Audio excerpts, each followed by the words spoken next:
Now, we have interviewed numerous candidates for this position. Tonight, it's Dan Newhouse's turn. I met with him here at our broadcast center, and he had a lot to say.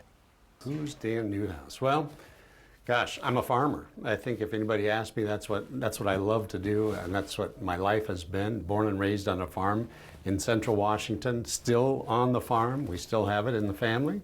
That's been my life, my livelihood, my family's livelihood. Washington State Legislature, served 4 terms there. I was Director of Agriculture for the state.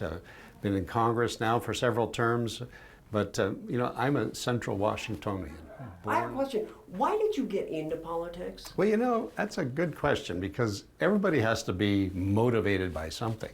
As a farmer, it seemed to me that, and this is a bit of an exaggeration, but it illustrates the frustration. It seemed like every day there was something new coming from Olympia, coming from Washington, D.C., that was making it more difficult for me to do what I had to do every day. The primary, sure. I mean, at the end of the day, it's still neck and neck between you and Sessler. How are you feeling? I'm feeling good. I'm feeling good. You know, you got to be in the top 2. You know, that's the goal out of the primary in our state. Regardless of party, you move forward and on to the general. And I'm feeling good about the outcome because we got into the top 2. Certainly, we had a low voter turnout, unfortunately, and I'm anticipating that we're going to have a much higher voter turnout in November. What makes you different than Jared Sessler? So, like I said, I'm born and raised in the Yakima Valley in central Washington. This is my home, my business,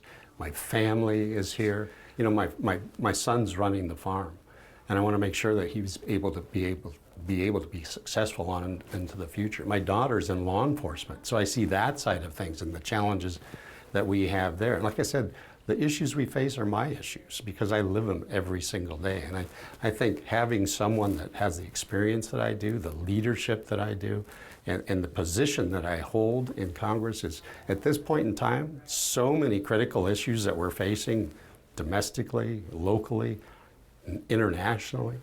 I think this is a very key time that we want somebody that understands the issues. I think when you compare the 2 of us, that people are going to see that I bring to the table so much more. And I think that in these, like you said, in these critical times, we need people that can bring common sense solutions forward so that we can solve many of the issues that we face. So, yeah, talk a little bit about the thoughts on the presidential election. Well, this is the big one. It is the big one. This is a very, very important election. You know, I'm focused on, I'm a Republican. I'm rooting for the Republicans to win, not just the White House, which I think is crucial, but I want to make sure that we regain the Senate and build our margin in the House. I think that that's absolutely essential that we do that. All right, if you are running for a local office or you are a viewer and want to hear from a candidate that you would like to hear from, send me an email, areed@applevalleyNewsNow.com, and we will do our best to continue to tell the stories of those individuals. Again, my email, areed@applevalleyNewsNow.com.